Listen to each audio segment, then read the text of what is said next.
ఓం నమ శివాయ. ఓం నమో నారాయణాయ నమః.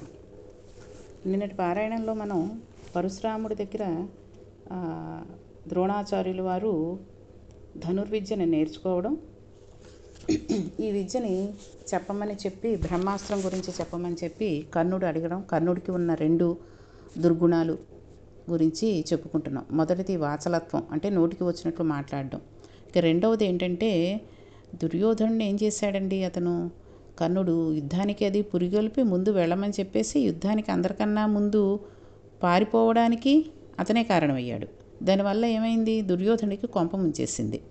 పాండవ కౌరవుల మధ్య విపరీతమైన పగలు పెరగడానికి కారణమైంది. అటువంటి కర్ణుడు ద్రోణాచార్యుల వారిని బ్రహ్మాస్త్రాన్ని అడిగితే ఇవ్వను అని అన్నాడు. ఎందుకు ఇవ్వనని అన్నాడంటే దానికి 2 కారణాలు చెప్పాడు ఆయన. మంచి చరిత్ర ఉంటే, చాలా గొప్ప నడవడి కలిగిన బ్రాహ్మణుడికి సరైన చారిత్రం ఉంటే ఇస్తాను.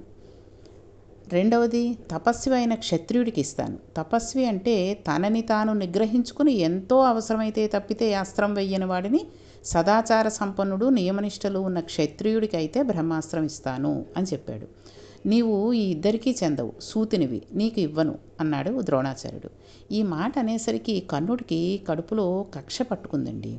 ద్రోణాచార్యుల వారు కర్ణుడికి చెప్పి ఉంటే ఎలా ఉండేది అనేది ఒక ప్రశ్న రావచ్చు మనకి. కానీ మహానుభావుడు ద్రోణాచార్యుల వారికి సంకుచిత బుద్ధి కాదు. లోకంలో ఎవరైనా ఎవరికైనా ధనుర్వేదం నేర్పుతారు, కానీ తనని చంపడానికే అవతలవాడాడు పుట్టాడు అని తెలిసి కూడా ధనుర్వేదం నేర్పిన ఏకైక గురువు ద్రోణాచార్యుడు. ఎలాగంటారేమో, ద్రుపదుడు ద్రోణుడి పట్ల మహాదోషం చేశాడు. అంత దోషం చేసినా క్షమించాడు. అయితే ద్రుపదుడు ద్రోణుని చంపే కొడుకు కావాలని యజ్ఞం చేశాడు. ఆ యజ్ఞం నుంచి పుట్టాడు దృష్టద్యుమ్నుడు. ద్రౌపదీదేవి ఆ యజ్ఞం నుండే వచ్చింది. దృష్టద్యుమ్నుడు తనను చంపడానికి యజ్ఞం నుండి పుట్టాడని ద్రోణాచార్యుల వారికి స్పష్టంగా తెలుసు. తెలిసి కూడా నాకు విలువిద్య నేర్పమని కాళ్ళు పట్టుకుంటే గురుస్థానంలో అరమరకలు ఉండకూడదని విలువిద్య నేర్పిన మహాపురుషుడు. అటువంటి వాడు కర్ణుడికి తగిన కారణం ఉన్నందువల్ల నేర్పలేదు, బ్రహ్మాస్త్రాన్ని నేర్పించలేదు ఆయన. అసలు ఇవన్నీ పరశురామావతారంలో ఎందుకు చెప్పుకుంటున్నాం అన్న ప్రశ్న మీకు కలిగి ఉండొచ్చు. ఈవిడేమో పరశురామావతారం గురించి చెబుతూ కర్ణుడు, ద్రోణుడు, దుష్టద్రుమ్యునుడు ఇవన్నీ ఏమిటి అని అనుకోవచ్చు. ఎందుకంటే రామావతారంలోనూ కృష్ణావతారంలోనూ పరశురాముడి పాత్ర ఎంతవరకు ఉంది అనే విషయాన్ని కూడా మనం తెలుసుకోవాలి. కాబట్టి ఈ విషయాలన్నీ చెప్పుకుంటున్నాం.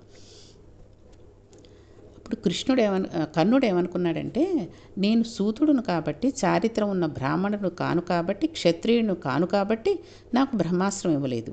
ఈ బ్రహ్మాస్త్రాన్ని పరశురాముడి వద్ద నుంచి ద్రోణుడు నేర్చుకున్నాడు. ఆయన చిరంజీవి, ఇప్పటికీ మహేంద్ర పర్వతం మీద ఉన్నాడు. ఈ గురువు వద్ద దొరకని అస్త్రం ఆ గురువు వద్ద నేర్చుకోవాలి అనుకున్నాడు. అయితే ఈ గురువు వేసిన ప్రశ్న ఆయన వెయ్యడు అనే నమ్మకం లేదు కదండి. ఆయన కూడా ఇదే ప్రశ్న వేస్తాడు. ఎవరైనా సరే బ్రహ్మాస్త్రాన్ని ఎవరికి నేర్పుతారు అంటే వీళ్ళకే నేర్పుతారు కాబట్టి నువ్వెవరు, నువ్వు ఇదే కులం అని అడుగుతాడు కదా. అందుకని పరశురాముని వద్దకు వెళ్ళినప్పుడు ఎవరు నువ్వు అని ఆయన అడిగితే, నేను భృగువంశ సంజాతుడైన బ్రాహ్మణుడిని అని చెప్పితే ఆయన నమ్మి బ్రహ్మాస్త్రాన్ని భార్గవాస్త్రాన్ని కూడా ఉపదేశం చేస్తాడు అని అనుకున్నాడు. ఆయన అలాగే ఉపదేశం చేశాడు. అయితే ఇదంతా అయిపోయాక గురు శిష్యులు ఇద్దరు అరణ్యంలో తిరుగుతున్నారు.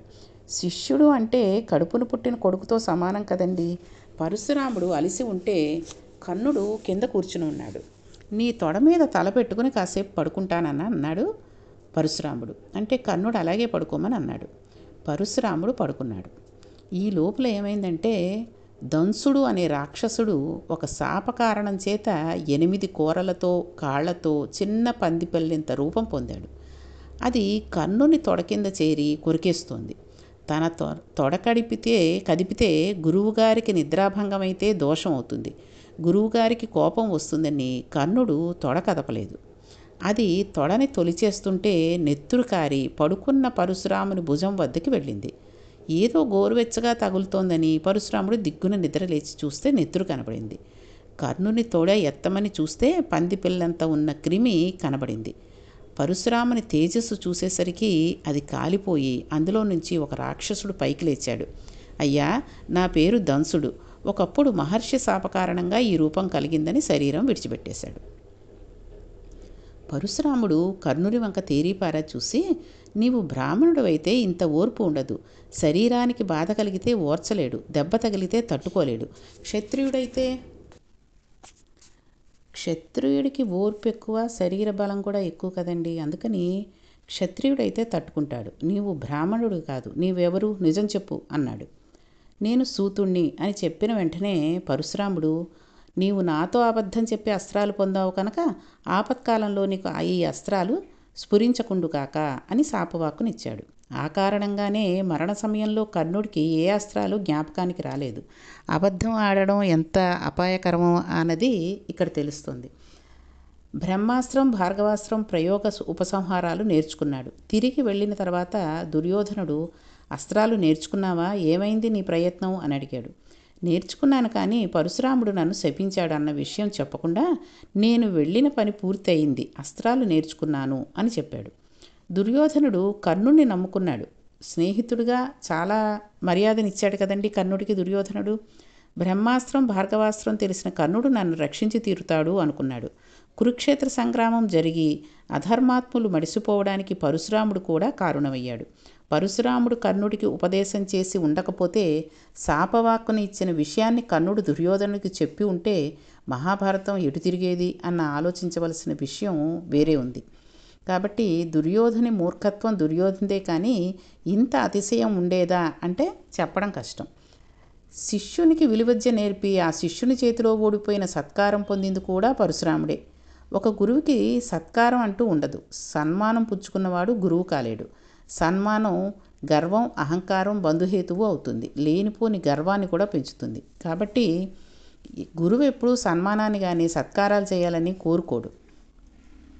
ఇది ఎలా జరిగింది అన్నది తెలుసుకుందాం. పూర్వం దక్షిణ దేశంలో జంబుకేశ్వరంలో బ్రాహ్మణుల రాజుల దగ్గరికి వెళ్ళేవారు కాదు. వాళ్ళ కుటుంబాలను, దేవాలయాలను నమ్ముకుని పోషించుకునేవారు. ఒక మహారాజు అత్యవసరమైన వారిని అంతఃపురానికి రమ్మనమని పిలిచాడు. వాళ్ళు మేము రాము అని చెప్పారు. అత్యవసరమై ఎవరిని పిలిచాడు? బ్రాహ్మణుల్ని అంతఃపురానికి రమ్మన్నాడు. ఈ బ్రాహ్మలు మేము రామని కబురు చేశారు. మంత్రిని పిలిచి, వీళ్ళు ఎప్పుడూ ఎవరి దగ్గరకు రారు, వాళ్ళని ఎలా పాడు చెయ్యాలి అని అడిగాడు. మంత్రి అన్నాడు, మహారాజా, బ్రాహ్మణులను పాడు చేయాలి అంటే ఒక్కటే అస్త్రం ఉంది. వాళ్ళని రమ్మని పిలవకండి, వెళ్ళి సన్మానం చేయండి, వాళ్ళు పాడైపోతారు అన్నాడు. గుడికి వెళ్ళి సన్మానం చేశారు. ఈ సన్మాన పత్రం చదువుకున్నారు, అంతే. ఆ తర్వాత వాళ్ళు వెళ్ళడం మొదలుపెట్టారు. అందరూ అలా ఉండరనుకోండి, కానీ కొంతమంది అలా ఆశపడి వాళ్ళకి సన్మానం చేసి ఒక సాలువా కప్పి కొంత డబ్బు ధన రూపేణ ఇచ్చారనుకోండి, దానికి ఆశపడి ఇంట్లో ఉన్న పరిస్థితులను బట్టి కొంతమంది వెళ్ళవలసి వస్తుంది. కాబట్టి గురువు జీవితంలో సత్కారం ఏమిటి? అది ఎవరు చేస్తారు? గురువుకి అపురూప సత్కారం ఉంటుంది, అది శిష్యుడు చేస్తాడు. అదేమిటి అంటే గురువు గారిని ఓడించడం. పుత్రాదిచ్చేత్ పరాజయం. కొడుకు చేతిలో ఓడిపోవడం శిష్యుడే కొడుకు కదండి. అందుకని తన దగ్గర నేర్చుకున్న కొడుకు మహావిద్వాంసుడై గురువు కన్నా గొప్పగా విషయాన్ని చెప్పగలిగితే ఎంత గొప్పవాడివయ్యావు అని గురువుగారు లేచి వచ్చి కౌగిలించుకుని ఆనంద బాష్పాలతో తడిపేసి, బతికి ఉన్ననాళ్ళు నా శిష్యుని చేతిలో ఓడిపోయాను అని చెప్పుకుంటూ ఉంటాడు. ఆ ఆనందం పొందిన వాళ్ళలో పెద్ద గురువు ఎవరు అంటే పరమశివుడు. పరమశివునికి తెలియనిది ఏమీ లేదు. అటువంటి వాడు తన కొడుకైన సుబ్రహ్మణ్యుని పిలిచి ప్రణవం గురించి చెప్పమని అడిగాడు. చెబుతాను, కానీ నేను చెప్పడం మీరు వినడం అంటే ఒక మర్యాద ఉంటుంది. వినేవాడు చెప్పేవాడి కన్నా కింద కూర్చోవాలి, సమానంగా కానీ పైకి కానీ కూర్చోకూడదు. అందుకనే భగవంతుడి దగ్గర మనం దండం పెట్టుకునేటప్పుడు దేవాలయాల్లో కానీ ఎక్కడైనా సరే కింద కూర్చునే చేసుకోవాలి అంటారు, పీట మీద కూర్చుని చేసుకోకూడదు. ఈ రోజుల్లో అంటే మోకాళ్ళ నొప్పులు అవి వచ్చేసాయి కాబట్టి స్టూల్ వేసేసుకుని కూర్చుని చేసుకుంటున్నారు. కానీ అప్పుడు కూడా వీలైనంత మటుకు భగవంతుడు కొంచెం పైకి ఉండేటట్టుగా ఆ ఫోటోలు అవి పెట్టుకుని కూర్చోవాలి. కాబట్టి సుబ్రహ్మణ్యేశ్వర స్వామి ఏమన్నారు, మీరు కింద కూర్చోండి, నేను పైన కూర్చుని చెప్తాను అంటే అలాగే అని కింద కూర్చున్నాడు పరమశివుడు. సుబ్రహ్మణ్యుడు పైన కూర్చుని చెప్తే పరమశివుడు తెల్లబోయాడు. ప్రణవానికి అర్థం నేను కూడా ఇలా చెప్పలేదు, ఎన్ని విషయాలు చెప్పావు అని. పుత్రాదిచ్చేత్ పరాజయం, కొడుకు చేతిలో ఓడిపోయాను, ఇది పెద్ద సత్కారం కింద ప్రకటించుకున్నాడు ఆయన. అలాగే పరశురాముడు 21 మారులు క్షత్రియులందరినీ ఓడించిన తన శిష్యుడు మహానుభావుడు ప్రాతస్మరణీయుడు గాంగేయుడు భీష్మాచార్యుల చేతిలో ఓడిపోయాడు. ఆయన తన వంశం పెరగాలని కోరుకున్నాడు. సంతన మహారాజు గారు సత్యవతీదేవిని స్వీకరించిన తర్వాత జన్మించిన కుమారులు చిత్రాంగదుడు, విచిత్రవీర్యుడు. గంధర్వునితో యుద్ధం చేసి చిత్రాంగదుడు చనిపోయాడు. మిగిలిన విచిత్రవీర్యునికి ఆపద కలిగితే కురువంశం ఆగిపోతుంది. ఎప్పుడూ వంశం కొరకు అల్లరే కదండి. ఈశ్వరుని వలన 100 మంది కొడుకులు పుడతారని వరం పొందిన గాంధారీదేవి తెచ్చి ధృతరాష్ట్రునికి ఇచ్చి పెళ్లి చేశాడు. తాను ఒకటిని తలిస్తే దైవం ఇంకోటి తలుస్తుంది అన్నట్లుగా వంశానికి గొడవ ఉండదు అనుకుంటే వాళ్ళందరూ దుర్మార్గులై వంశాన్ని పాడు చేశారు. విచిత్రవీర్యునికి కొడుకులు పుట్టాలి. అందుకని కాశీరాజు కుమార్తెలకు స్వయంవరం ప్రకటించాడని తెలిసి తమ్ముడు పనికిమాలినవాడు వెళ్ళి రాజులను ఓడించి తెచ్చుకోలేడని భీష్మాచార్యులు వెళ్ళి స్వయంవరానికి వచ్చిన రాజులందరినీ ఓడించి అంబిక, అంబాలికలను రథమెక్కించి హస్తినాపురానికి తీసుకుని వెళ్ళాడు. తమ్ముణ్ణి పెళ్లి చేసుకోమని అన్నాడు. అప్పుడు అంబ విచిత్రవీర్యునితో, ఇంతకు మునిపే నా మనసును సాళ్వదేశపు రాజుకు ఇచ్చాను, మేము వివాహం చేసుకుందామని అనుకున్నాం అంటే ఆయన అన్నాడు, ఇది ధర్మాతిక్రమణం. ఆడదాని మనసు ఒకచోట, మనువు ఒకచోట కుదరదు. ఆడదానిలో మనసులో వివాహపూర్వం ఇంకొక పురుషుడు ప్రవేశించకూడదు. నీవు సాళ్వ ప్రభువు వివాహం చేసుకోవాలి అనుకున్నారు కాబట్టి ఇది తెలియక నీ తండ్రి స్వయంవరం ప్రకటించాడు. నిన్ను సకల లాంఛనాలతో పంపించేస్తున్నాను, సాళ్వుని వద్దకు వెళ్ళిపో అని చెప్పి పంపించేశాడు. సాళ్వుని వద్దకు వెడితే భీష్ముడు నన్ను ఓడించి ఎత్తుకుపోయాడు. నీవు భీష్ముని సొత్తు. భీష్ముడు ఏం చేసుకుంటాడో, ఆయన తమ్ముడికిచ్చి చేసుకుంటాడా లేదా ఆయనే చేసుకుంటాడో, ఓడిపోయిన నేను నిన్ను పెళ్లి చేసుకున్నాను మళ్ళీ తిప్పి పంపించేశాడు. ఆమె మళ్ళీ వెనకకు వెళ్ళి, సాలుడు పెళ్లి చేసుకోను అంటున్నాడు, నా జీవితం ఉత్తినే పోయింది, నీ తమ్ముడినిచ్చి పెళ్లి చేయమని అనింది భీష్ముడితోటి. నీ మనసు వేరొక చోట ఉంది, అది అధర్మం, నా తమ్ముడికి ఇవ్వను అన్నాడు. అయితే నువ్వు పెళ్లి చేసుకోమన్నది. నాకు ఆజన్మ బ్రహ్మచర్య ప్రతిజ్ఞ ఉంది, అసలు చేసుకోను అన్నాడు భీష్ముడు. మరి నా జన్మ ఏమైపోవాలి అంటే, నీ కర్మ, వివాహానికి పూర్వం పరపురుషుని మనసులో ఎందుకు పెట్టుకోవాలనుకున్నావు, పొమ్మని చెప్పి భీష్ముడు పంపించేశాడు. అంబ తన జీవితం పాడు చేసినవాడు భీష్ముడే అని కక్ష పెట్టుకుంది. పరశురాముడు ఉన్న చోటికి మాతామహుడు తన తల్లిదండ్రిని తీసుకుని వెళ్ళింది. ఆయనకి పరశురామునితో అనుబంధం ఉంది. పరశురాముడు, అమ్మా నీ తాత ఎటువంటి వాడో నేను అటువంటి వాడినే, నీ కష్టం ఏమిటో చెప్పమని అడిగాడు. అడిగేసరికి అంబనింది, మీ శిష్యుడు భీష్మాచార్యుడు మా నాన్న స్వయంవరం ప్రకటిస్తే ఓడించి తీసుకుని పోయాడు. నన్ను ప్రేమించిన సాళ్వుని ఓడించాడు. దానివలన సాళ్వుడు పెళ్లి చేసుకోలేదు, విచిత్రవీర్యుడు చేసుకోలేదు, భీష్ముడు ఆజన్మ బ్రహ్మచారిని అని చెప్పి అతను పెళ్లి చేసుకోలేదు. నా బ్రతుకు అన్యాయమైపోయింది అన్నది. నీకు విచిత్రవీర్యుడు పెళ్లి చేసుకుంటే సమ్మతమేనా అంటే సమ్మతమే అన్నది. నీ సమస్యకు పరిష్కారం నేను చూపిస్తాను. నా మాటను నా శిష్యుడు కాదని అనడు, కాదన్నాడో వాడి కుత్తుకు కోసేస్తాను.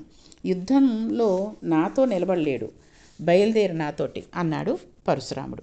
హస్తినాపురానికి వచ్చి భీష్మునికి కబురు చేశాడు. గురువుగారు వచ్చారు రమ్మనమని అంటే పుష్పపాత్రలు అర్ఘ్యపాత్రలు పట్టుకుని భీష్ముడు బయలుదేరాడు. వెళ్ళి గురువుగారి పాదాలు కడిగి అర్ఘ్యం ఇచ్చాడు. గురువే కదండి. శిష్యుని చూసి పరమ సంతోషం పొందాడు. శిష్యుని కౌగిలించుకుని ఆశీర్వచనం చేసి కూర్చోబెట్టి, నాయనా తప్పు నువ్వు చేస్తున్న పని, ఈ పిల్లని తీసుకుని వచ్చావట, తమ్ముడికి ఇచ్చి పెళ్లి చేయమని అన్నాడు. మీరు గురువుగారే కానీ ధర్మం చెప్పాలి, ఆ అధర్మం చెప్పకూడదు అని భీష్మాచార్యులు ఇంకా ఈ విధంగా చెప్పాడు. ఈమె మనసు సాళ్వుని వద్ద ఉందని ఈమె చెప్పింది. ఆ విషయం స్వయంవర సమయంలో నాకు చెప్పలేదు. సాల్వుడు చేసుకోను అంటే నేనేం చేస్తాను? అప్పుడే చెబితే అప్పుడే వదిలి వచ్చేసేవాడిని. నా తమ్ముడికి ఇచ్చి పెళ్లి చేసే సమస్య లేదు, అలా చెయ్యను. అన్నగారుగా ఉండి అధర్మపు పని చెయ్యమని మీరు నన్ను నిగ్రహించకూడదు అన్నాడు. దానికి పరశురాముల వారు అన్నారు, నీవు గురువుకే ధర్మం చెబుతావా? అలా అయితే నాతో యుద్ధం చేయవలసి ఉంటుంది అన్నాడు.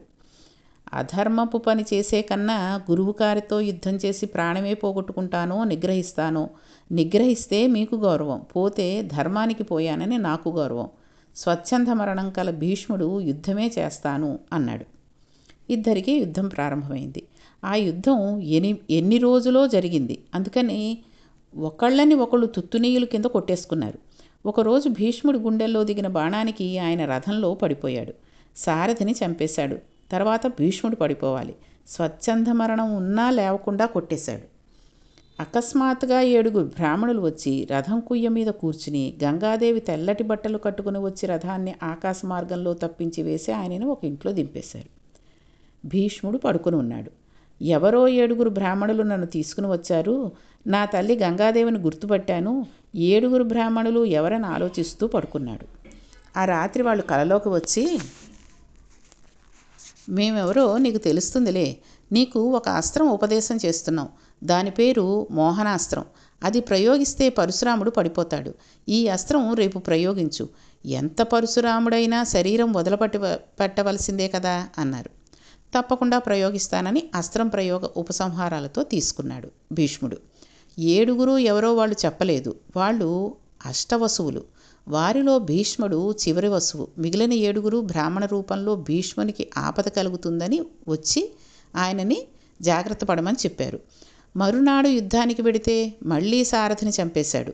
భీష్ముని యుద్ధం ఎలా ఉంటుందంటే, ఒక చేత్తో పగ్గాలు పట్టుకుని గుర్రాలను తోలుతూ, ఒక చేత్తో ధనస్సు పట్టుకుని పగ్గాలు వదులుతూ పరశురాముని మీద బాణాలు వేస్తున్నాడు.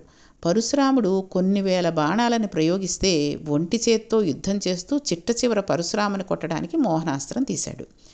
తీయగానే నారదుడు పరిగెత్తుకుని వచ్చి, శివకేశవుల తేజస్సు ఉన్నవాడు, ఆవేశ అవతారం, మహా తేజస్సంపన్నుడైన గురువుని చంపేశావు అన్న అపకీర్తి వస్తుంది నీకు.